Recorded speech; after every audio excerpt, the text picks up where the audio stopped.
Trump anuncia acuerdo de alto al fuego entre Irán e Israel tras ataque a base estadounidense en Qatar. El cese de hostilidades sería escalonado y comenzaría este martes. Rumores sobre la salud de la fiscal general María Consuelo Porras generan alerta en el Ejecutivo. El presidente Arévalo confirma que siguen de cerca la situación, mientras el Ministerio Público asegura que cumple sus funciones con normalidad.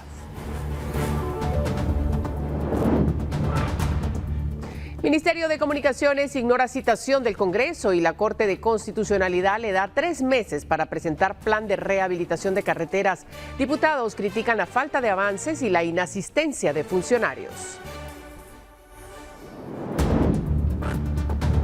Licencias que se compran no se ganan, un negocio ilegal que persiste en Guatemala contribuyendo al aumento de accidentes y al caos vial, mientras la falta de personal y de ley impiden su control.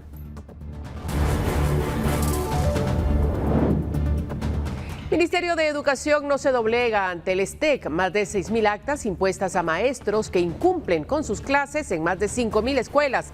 Esta semana se definirán destituciones y suspensiones sin goce de salario.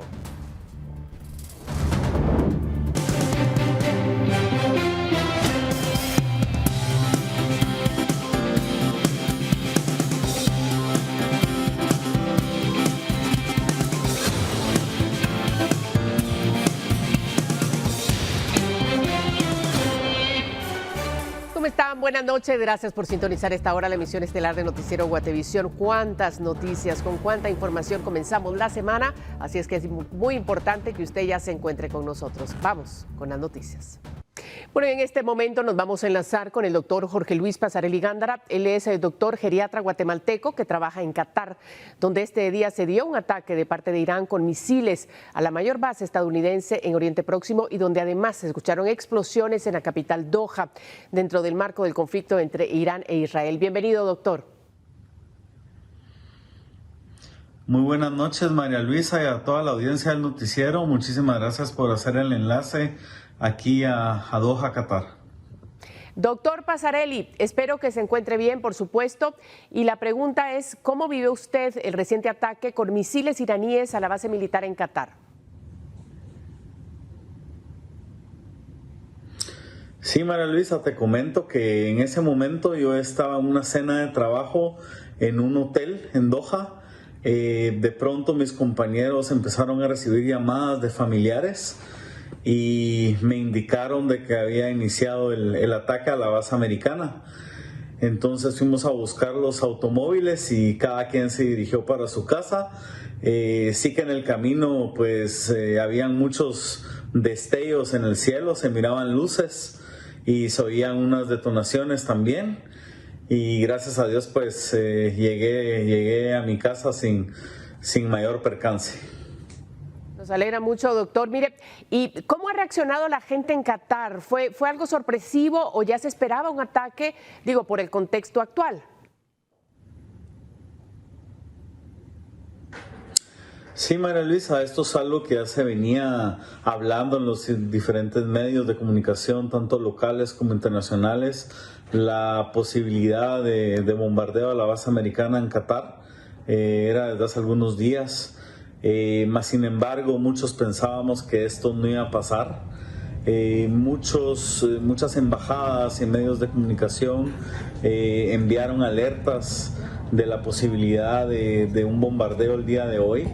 Y si pues eso, esconderse, ¿no? Protegerse, resguardarse.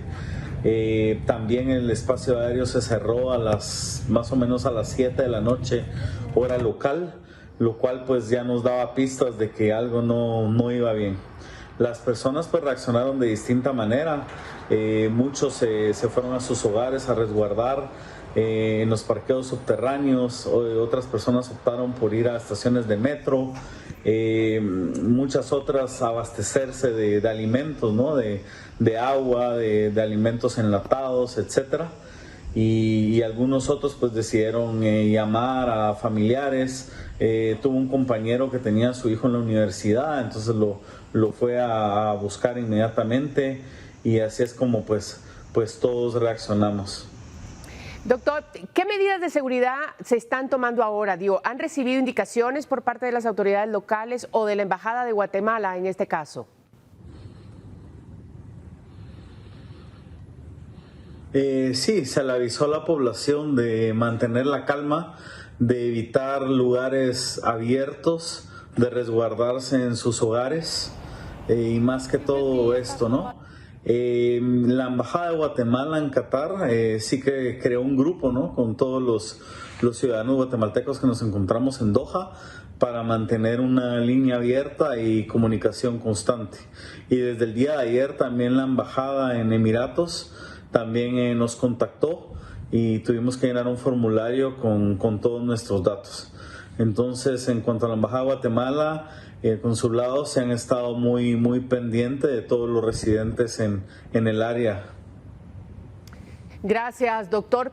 Nos vamos a despedir deseándole, por supuesto, lo mejor y preguntándole si le gustaría enviar un mensaje a su familia en Guatemala.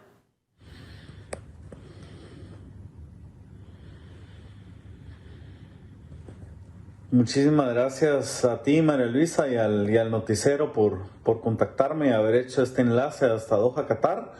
Y pues a mi familia decirle que gracias a Dios pues nos encontramos bien. Todo el grupo de guatemaltecos en Doha, Qatar, hasta donde yo sé y tengo información, se encuentran bien.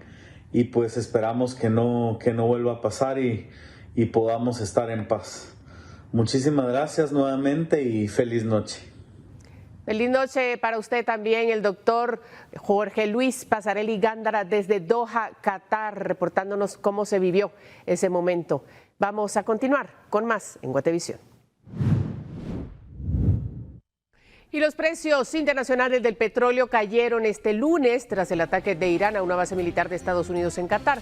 Según los analistas, el descenso responde al alivio de los operadores que temían represalias más graves.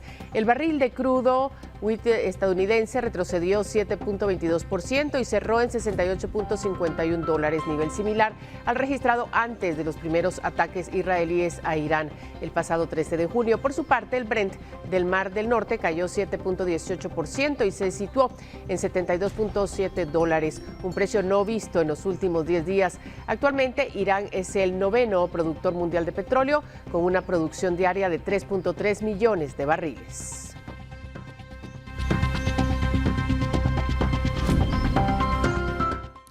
Y otro tema importante en esta escalada es el estrecho de Hormuz, porque es uno de los puntos más importantes del comercio mundial de energía. Se encuentra entre Irán y Omán y es un paso muy angosto, solo 50 kilómetros de ancho. Por aquí cruzan los barcos que transportan petróleo y gas desde Medio Oriente hacia todo el mundo. Casi el 20% del petróleo que se consume en el planeta pasa por este estrecho y también una quinta parte del gas natural licuado que se comercia a nivel mundial. Un cierre de este paso provocaría un aumento inmediato en los precios de la energía en todo el mundo. Y no es una zona tranquila. Desde los años 80 el estrecho ha sido escenario de ataques a barcos, colocación de minas e incluso el derribo de un avión comercial. Cada nuevo incidente genera incertidumbre en los mercados globales. Si Irán llegara a cerrar el estrecho de Hormuz, solo Arabia Saudita y los Emiratos Árabes Unidos tienen oleoductos para mover una parte de su petróleo por otras rutas, pero eso no sería suficiente para compensar el cierre total. El impacto sería enorme, afectando a la economía mundial y a la propia economía iraní. Vamos a continuar. Tras el ataque estadounidense a 3 sitios clave que albergan uranio iraní, queda una gran pregunta. ¿Dónde está ese material radioactivo? El Organismo Internacional de Energía Atómica informó este lunes que imágenes satelitales mostraron movimientos de varios vehículos cerca de una de las entradas subterráneas de Fordo, uno de los lugares atacados. La preocupación es que el uranio desaparecido podría utilizarse para fabricar al menos 9 armas nucleares. Durante el fin de semana, la situación en Oriente Medio se volvió aún más crítica. Estados Unidos decidió sumarse al enfrentamiento entre Irán e Israel con un ataque lanzado el domingo contra Irán. Los bombardeos se registraron en 3 sitios clave que oficialmente albergan uranio enriquecido: Fordo, Natanz e Isfahán, donde constataron daños significativos. Pero, ¿qué pasó con este elemento químico radioactivo? Imágenes satelitales muestran movimientos de vehículos cerca de una de las entradas subterráneas de Fordo antes del ataque estadounidense. Debido a estas imágenes, se cree que el metal fue trasladado, pues se almacena en forma de polvo dentro de contenedores, lo que lo hace fácilmente transportable en vehículos. La pregunta sobre su paradero queda en el aire, y es que el primer ministro israelí Benjamin Netanyahu dijo tener información interesante al respecto, pero se negó a dar más detalles. Kelsey Davenport, experta de la Arms Control Association, indicó que si el uranio fue movido será difícil y hasta imposible rastrear su paradero. El director del Organismo Internacional de Energía Atómica, Rafael Grossi, declaró que deben permitir que los inspectores regresen y evalúen la situación. El OIEA, Organismo de Control Nuclear de la ONU, está preocupado por las reservas de 408.6 kilogramos de uranio enriquecido al 60%, que su personal vio por última vez el 10 de junio. Ese volumen, si se enriqueciera al 90%, podría servir para fabricar más de 9 armas nucleares. Según el vicepresidente de Estados Unidos, J.D. Vance, los iraníes ya no tienen la capacidad de convertir el mineral en uranio de calidad militar. Esto debido a que durante los bombardeos del domingo, muchas de las más de 20.000 centrifugadoras de Irán fueron dañadas en Natanz.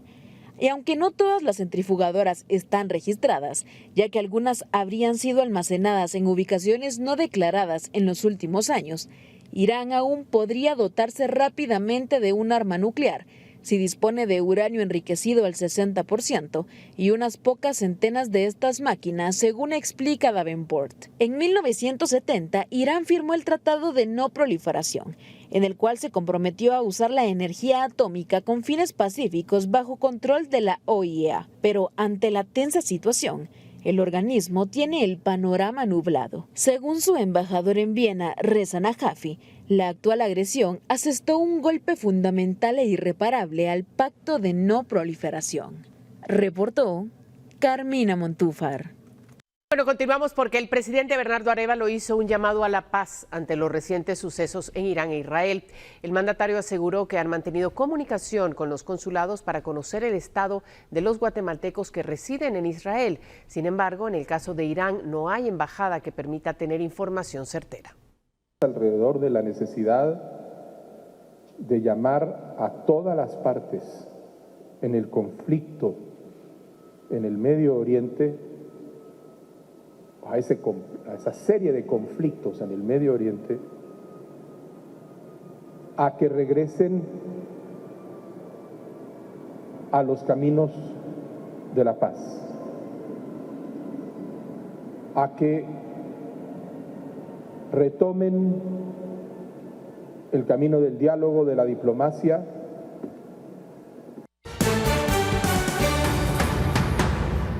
Continuamos.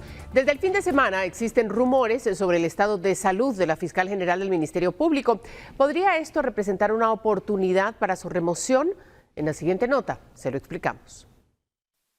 Desde el fin de semana circulan dudas sobre el estado de salud de la fiscal general del Ministerio Público, Consuelo Porras. Esta situación plantea una posible inhabilitación para ejercer su función, lo que podría dar pie a una acción del Ejecutivo para nombrar a un sustituto. El presidente Bernardo Arévalo declaró que siguen de cerca la situación. Sí, nosotros hemos escuchado estos rumores también, como todo el mundo. Estamos dándole seguimiento a la situación y viendo cuáles pueden ser las acciones que tomamos al respecto.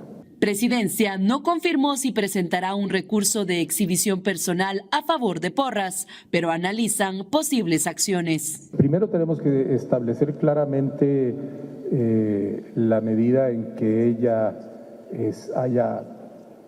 no esté apareciendo públicamente. Y estamos ahorita haciendo una observación de todos los casos, trabajando con las instancias, viendo dónde tendría que estar para establecer cuál es la situación. El Ministerio Público aseguró que la fiscal general se encuentra en óptimo estado de salud y que cumple sus funciones con normalidad. Noticiero Guatevisión solicitó una entrevista presencial con la fiscal. Reporteros llegaron hasta la sede central en Gerona. Comunicación del MP indicó que Porras estaba en el edificio, pero no podía atender por temas de agenda. Con imágenes de Esvin García para Noticiero Guatevisión, Lourdes Arana y Leslie Sánchez.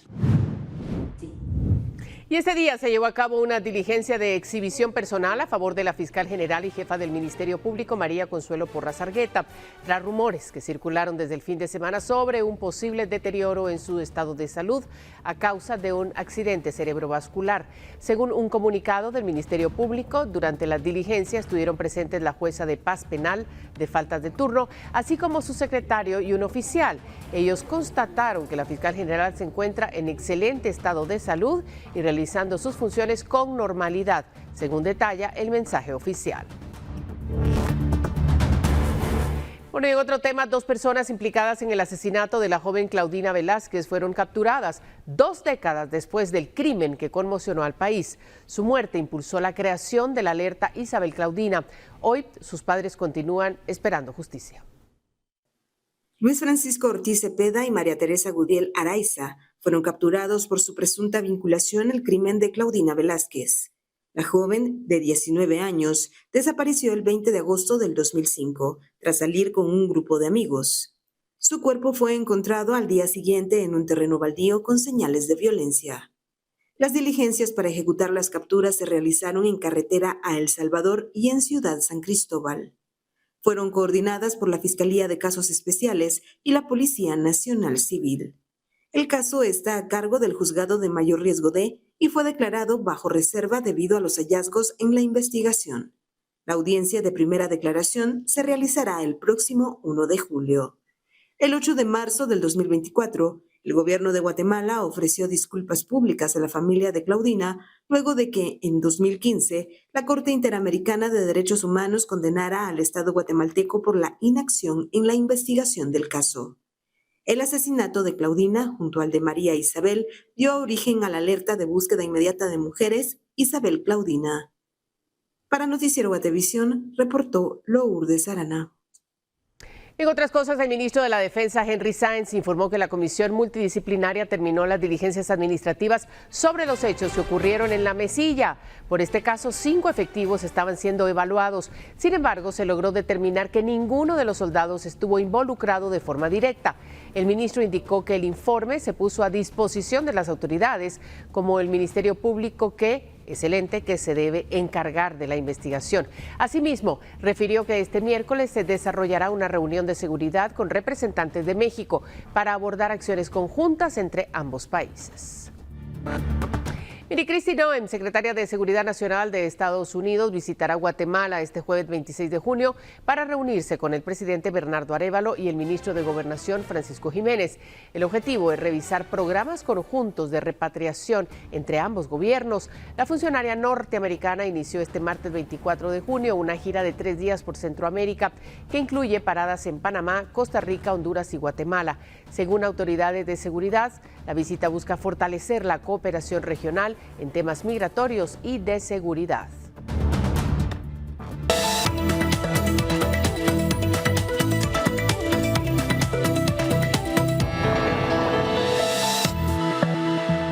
Claro que sí, esta noche de lunes también hablamos de dinero. El sector privado, la narcoviolencia de los últimos 2 años ha influido en la reducción del tránsito de personas en la frontera occidental de Guatemala, frenando, por supuesto, el comercio. Las actividades delictivas surgidas en el último año en la parte fronteriza con México han provocado una drástica disminución en el flujo comercial sin precedentes en años anteriores, al punto de que incluso han bajado las incautaciones por contrabando. El dominio que grupos delictivos ejercen sobre las rutas entre las fronteras de San Marcos y Huehuetenango con el estado de Chiapas, México, es uno de los factores que han influido en este comportamiento anormal que se mantiene desde hace un año. Actualmente se exige el pago de un peaje para circular tanto por las carreteras oficiales como por los denominados pasos ciegos o informales en territorio mexicano. Según el gobernador de San Marcos, Rolando López Crisóstomo, los grupos delictivos están desplazando tanto el comercio formal como el informal, afectando a quienes subsisten en estas actividades transfronterizas. En la próxima reunión se propondrá mejorar la seguridad en ambos lados de la frontera, para beneficio de quienes dependen de ese comercio. Datos del Instituto Guatemalteco de Migración confirman una fuerte reducción en el flujo de personas. En la delegación de Tecunumán 1, especializada en flujos migratorios, se atendieron 180.787 casos en el 2023, mientras que en el 2024 fueron solo 50.234,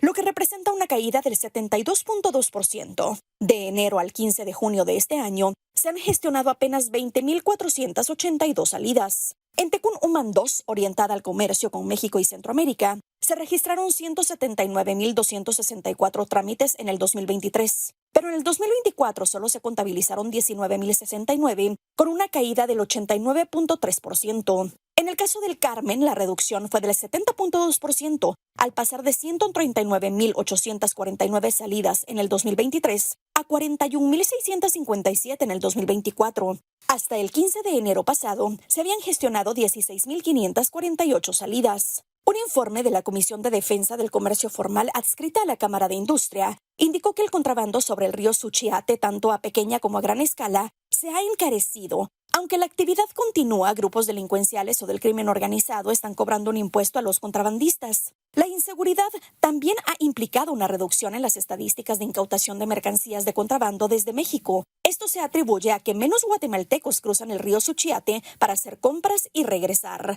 Con información de Urias Gamarro para Noticiero Guatevisión, Paula Osaeta. Y en Consejo de Ministros, el presidente Bernardo Arévalo eligió a los representantes en el directorio de la Superintendencia de Competencia. Se trata de Javier Enrique Brauer-Gerbruger y Luis Guillermo Velázquez. La decisión se tomó cumpliendo con el plazo según lo establecía la ley y con el objetivo de fortalecer una economía moderna y equitativa. En un comunicado, la presidencia informó que designar a los integrantes del directorio forma parte del proceso para formar un sistema de competencia justo y sin prácticas anticompetitivas.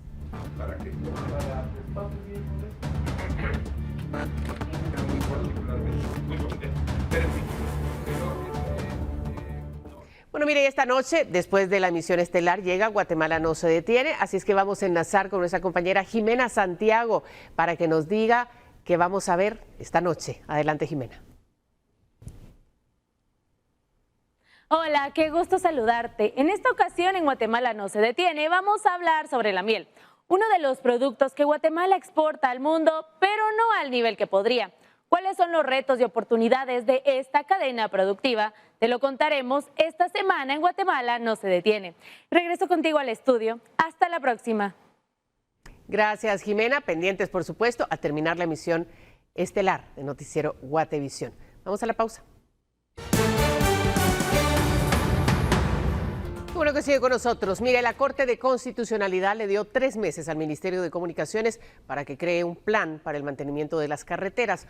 Hoy, una comisión y una bancada citaron a las autoridades del CIF, pero no acudieron, lo cual provocó duras críticas. Yo renunciaría al cargo porque no puedo yo avalar un gobierno que no sirve para nada. Y eso no lo digo yo, están las pruebas. Esa fue la reacción de los diputados de la Comisión de Descentralización del Congreso en una de las 2 reuniones a las que se citó al ministro de Comunicaciones Miguel Ángel Díaz y al viceministro Alan Guevara, pero a las que no acudieron y donde los diputados buscaban cuestionarlos por el estado de la red vial del país. La Corte de Constitucionalidad emplazó por 3 meses al Ministerio de Comunicaciones para que prepare un plan para rehabilitar las carreteras, esto luego de otorgar un amparo al subjefe del bloque Voz, José Chic. Con la Comisión de Descentralización únicamente asistieron directores y coordinadores de algunas unidades ejecutoras como la Dirección General de Caminos. Los funcionarios reconocieron que durante el actual gobierno no se han ejecutado nuevos kilómetros de carreteras. Podría decirle que no tenemos todavía un kilómetro nuevo, pero sin embargo sí estamos trabajando arduamente en la planificación para poder dar ese kilómetro y más que un kilómetro, dar resultado de carreteras nuevas a toda la población. Esa es la respuesta. La comisión decidió suspender la reunión tras la inasistencia de los funcionarios. Él solo se puede excusar con un viceministro, lo cual no hay ninguno acá. Fue claro el jueves, diciendo que cada gallo canta mejor en su gallinero. Pues allá tampoco cantaron porque no me solventaron nada del Departamento del Progreso. Y por eso no están acá. Según el director general de Caminos, mensualmente están reactivando entre 10 y 15 proyectos que han tenido problemas y aseguran que están próximos a levantar nuevas obras. Mientras tanto, a la citación con el bloque Voz únicamente acudió el subdirector técnico de Caminos, José Orellana, a quien los diputados cuestionaron por el impacto que tendrá la reactivación de la construcción del puente Belice II, principalmente en las colonias que residen bajo la estructura. Con imágenes de Erika Vila para Noticiero Guatevisión, Henry Montenegro. Mire, tras años de problemas y derrumbes en el libramiento de Chimaltenango, según la Dirección General de Caminos, han fijado que en los siguientes 3 meses podrían ya tener definida la recepción de la obra que ha sido cuestionada por los constantes derrumbes. En la mesa de viabilización de proyectos, la obra ya ha sido conocida y se estableció que tras finalizar el proceso conciliatorio hay algunos compromisos que deberá cumplir la empresa ejecutora antes del nombramiento de la comisión receptora y liquidadora. Tras finalizar una citación en el Congreso, se cuestionó a las autoridades de Caminos, pero se limitaron a mencionar que en 3 meses tendrán definido el panorama de acciones sobre la obra. Mientras tanto, sobre la ampliación a 4 carriles de la CA 02 Occidente, abandonada por la constructora Odebrecht, según la Dirección General de Caminos, sería hasta el próximo año cuando se vuelvan a levantar las bases para licitarse el proyecto de 140 kilómetros que conecta Cocales, Suchitepeques con Tecunumán, San Marcos. El proyecto ya se conoció en la mesa de viabilización de proyectos y tras localizarse las actas de recepción de la obra, no hay limitación para volverse a licitar, según el análisis de esta instancia. La obra se adjudicó en el 2012 por unos 3.000 millones de quetzales, pero nunca se terminó y hoy representa un riesgo para quienes transitan por la ruta debido a la falta de señalización y tramos inconclusos. La adjudicación de la obra podría tardar 1 año y medio. Mire, licencias que se compran, no se ganan. En Guatemala, conducir un vehículo puede ser tan fácil como pagar por un documento sin necesidad de examen ni preparación. Esta práctica y negocio ilegal no solo viola la ley, sino que contribuye directamente al aumento de accidentes y al caos vial que enfrentamos todos a diario. En el siguiente reporte especial lo dejamos al descubierto. ¿Realmente se puede cambiar este caos con esta realidad?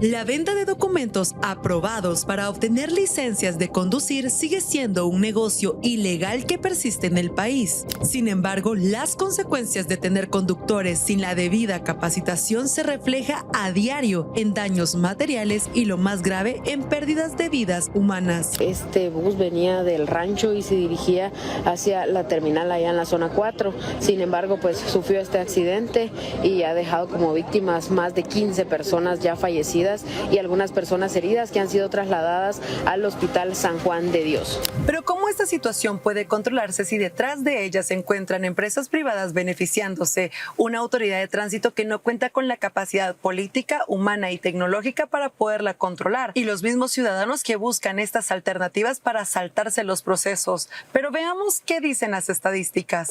Según el Departamento de Tránsito de la Policía Nacional Civil, en lo que va de 2025 han impuesto más de 50,000 multas de tránsito, siendo las más frecuentes no portar licencias con un 50% y no tener licencias con un 17%. Y los vehículos más sancionados son motocicletas con un 52%, automóviles con un 12%, camiones y pickups con 11% cada uno y camionetas con un 8%. El problema es que el departamento no tiene el empuje o el poder político para hacer los cambios que se necesitan. A veces cuando algún jefe de tránsito ha intentado hacer algo con respecto al tema de las licencias, ha tenido muchísima presión por parte de las escuelas, de los dueños de las escuelas, que no quieren soltar el negocio que tienen. ¿Por qué? Porque hay mucha corrupción, ¿verdad? Se venden las licencias, esa es la mayoría de la manera en que la gente obtiene su licencia. ¿Pero es cuestión únicamente de emitir y tramitar más licencias? He oído muchas personas que dicen lo que tenemos que hacer es facilitar el acceso de las personas a las licencias, pero es todo lo contrario. O sea, lo que tenemos que hacer es fortalecer las capacidades, los conocimientos y las actitudes de los candidatos, digamos, ¿verdad? Si regalamos las licencias, la gente igual no sabe manejar. Para comprobar esta situación, Noticiero Guatevisión preguntó a 3 escuelas de manejo por un trámite de licencia y estos fueron los resultados. En el primer caso nos contestaron que para el trámite de licencia de carro o moto sin hacer exámenes, el único requisito era el DPI o solicitud de DPI por el precio de 800 quetzales. El precio incluía examen teórico y práctico aprobados sin hacer examen y aparte se debía de pagar 50 quetzales por el examen de la vista. Al momento que se les preguntó dónde hacer el pago y dónde poder recoger dichos documentos, ellos respondieron que tenían 2 oficinas, una ubicada en la zona 7 de Guatemala y la otra ubicada en la zona 18. En el segundo caso, preguntamos si una promoción de 850 quetzales por la primera licencia seguía vigente y nos dijeron que sí. En este caso se preguntó si era necesario ir físicamente a realizar los exámenes, a lo que respondieron que no, que por 850 quetzales nos entregaban el certificado aprobado teórico y práctico ya ganado para la primera licencia, examen de la vista también por 50 quetzales y afirmaron que el trámite era fácil, rápido, seguro y 100% legal para obtener la primera licencia.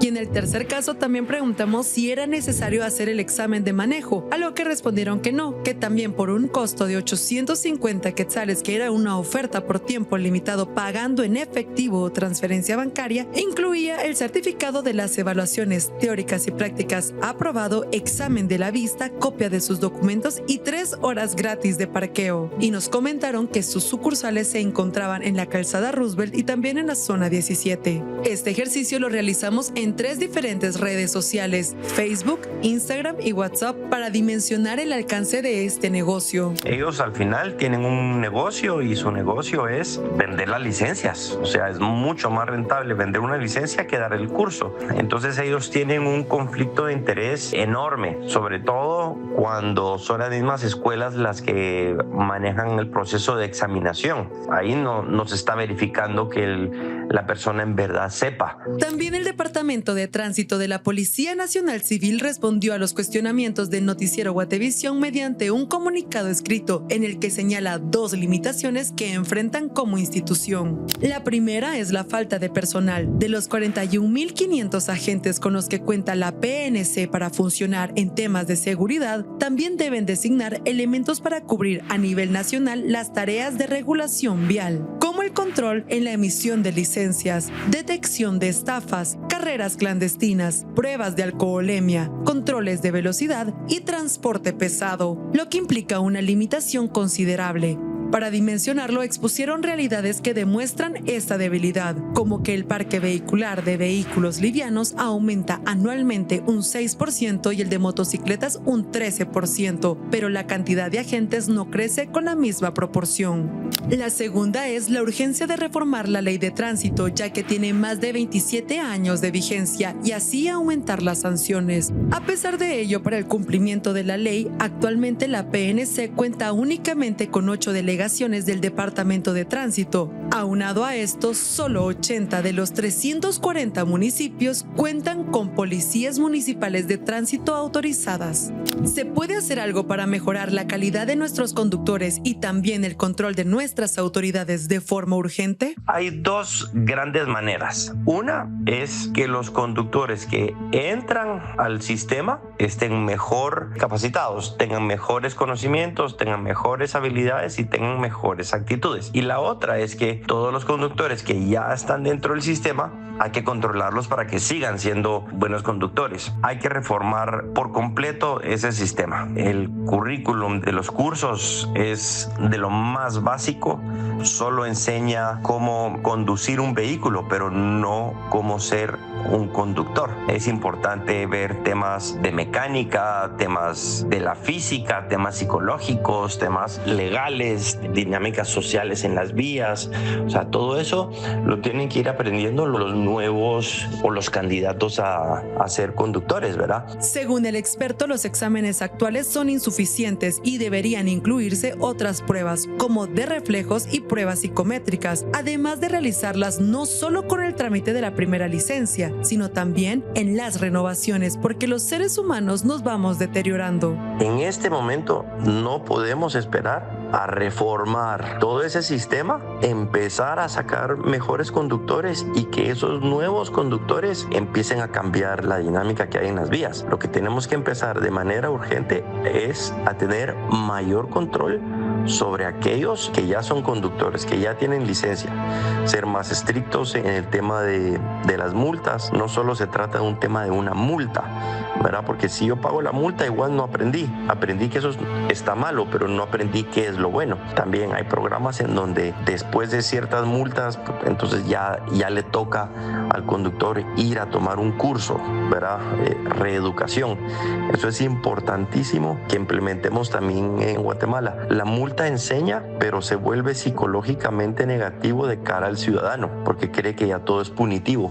Y lo que queremos es educar. Cambiar el sistema para detener este caos es responsabilidad de todos. El sistema prima el negocio y no la educación.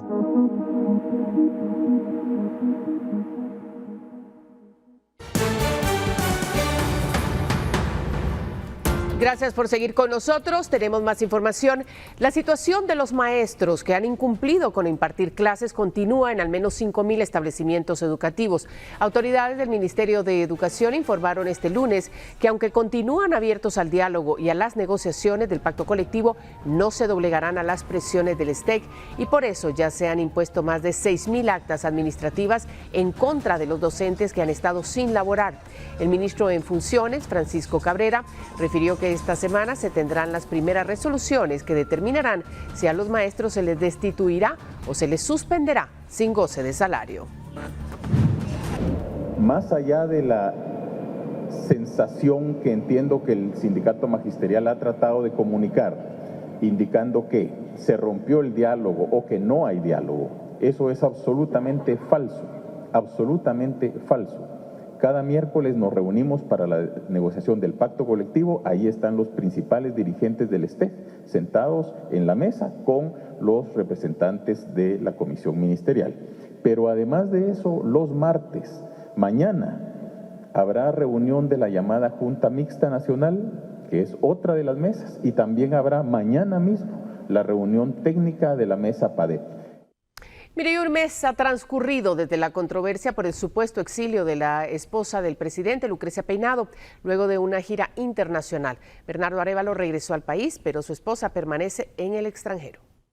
Casi 2 meses han pasado desde que Lucrecia Peinado, esposa del presidente Bernardo Arévalo, permanece fuera del país. Su salida inicial fue a finales de abril hacia México, en una visita familiar. Desde entonces ha viajado a varios países, incluyendo una gira oficial a Taiwán y Japón. En esa ocasión, Arévalo regresó a Guatemala sin ella. Según la Secretaría de Comunicación Social de la Presidencia, Peinado acompañó al mandatario a Asia y luego participó en un evento en Viena, Austria. Posteriormente, tomó un tiempo familiar para visitar a uno de sus hijos que reside en Europa. La polémica surgió el 22 de mayo cuando el presidente de Costa Rica informó erróneamente que Peinado estaba exiliada en México. La Secretaría de Comunicación lo desmintió de inmediato y el mandatario costarricense presentó una disculpa pública.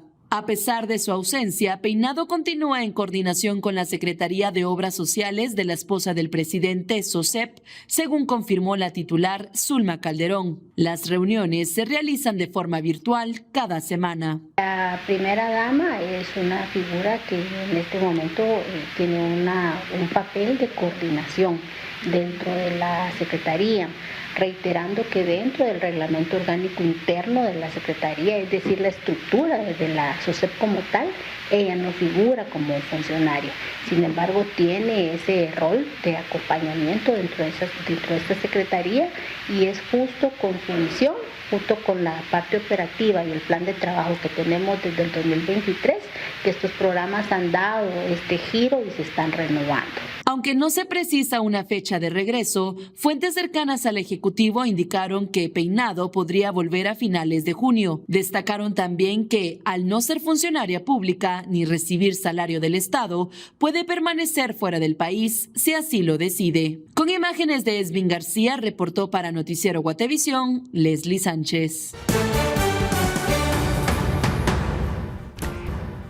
Tenemos más noticias. El pasado domingo 22 de junio, una lancha que se dirigía de Livingston hacia Río Dulce, en Izabal, naufragó en el sector conocido como El Golfete. Según bomberos voluntarios, una mujer murió durante el accidente y 2 personas fueron reportadas como desaparecidas. La embarcación transportaba a 15 pasajeros y el naufragio quedó registrado en videos captados desde otras lanchas. Durante la mañana de este lunes, con apoyo de pescadores locales, los socorristas localizaron flotando en el agua los cuerpos de una mujer y un niño. Las víctimas fueron identificadas como Heidi Rivas Blanco, de 37 años, maestra de profesión, César, de 3 años, y Delmi López. En total se confirma la muerte de 3 personas por este incidente. Socorristas y lancheros indicaron que las lluvias recientes habrían arrastrado troncos y otros sujetos al río y se presume que la lancha pudo haber chocado con uno de ellos antes de volcar. Y en otras cosas, autoridades investigan un posible crimen en torno a la muerte de Grace Judith Rivera Chávez, de 50 años, una mujer hallada sin vida dentro del hospital en la granja penal Cantel, en Quetzaltenango, durante el fin de semana. Rivera Chávez, según autoridades, laboraba como enfermera en el centro carcelario desde hace 12 años. Según el Ministerio Público, familiares reportaron que recibieron una llamada de alerta por posible mal estado de salud. Sin embargo, policías la localizaron sin vida minutos después. El Ministerio Público señaló que pese a que no hay violencia, un informe preliminar reveló que su muerte habría sido por asfixia por estrangulamiento. Y un operativo policial a las afueras de Torre de Tribunales permitió la captura de 3 presuntos integrantes del barrio 18. Según las investigaciones, pretendían cometer un ataque armado. Entre los detenidos hay un menor de 15 años.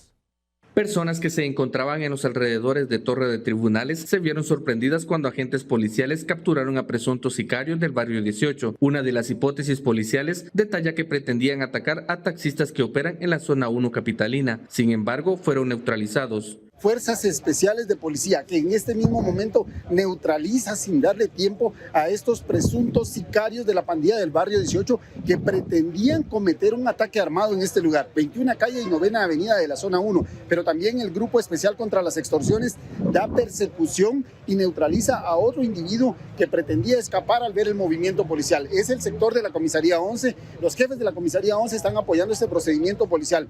2 armas de fuego incautadas, tenemos 2 motocicletas que son vehículos en los que se movilizaban y que pretendían escapar de acá de este lugar luego de cometer este ataque armado. Lejos de la detención de estas personas, algo importante, la incautación de las armas de fuego y que se evita la pérdida de vidas humanas en este sector, tomando en cuenta, como ustedes pueden darse cuenta, precisamente es un lugar con mucha afluencia de personas. Fueron identificados como Joshua Paz Cabrera, alias Shadow, y Joseph Alejandro Cardona, alias Jumpy. Además, un menor de 15 años, apodado Sniper, fue remitido a un juzgado de menores en conflicto con la ley penal. A los detenidos se les decomisó 2 pistolas, una de ellas con reporte de robo. También les fueron decomisadas 2 motocicletas, una de ellas tenía el número de chasis alterado. Los 2 adultos fueron puestos a disposición de un juez de turno, quien deberá resolver su situación jurídica. El 21 de octubre de 2024 se reportó un ataque armado en el ingreso a Torre de Tribunales, que dejó la muerte de un hombre por impacto de bala, mientras que una mujer quedó herida y fue llevada a un centro asistencial. Con imágenes de Juan Diego González, informó para Noticiero Guatevisión, Elmer Vargas.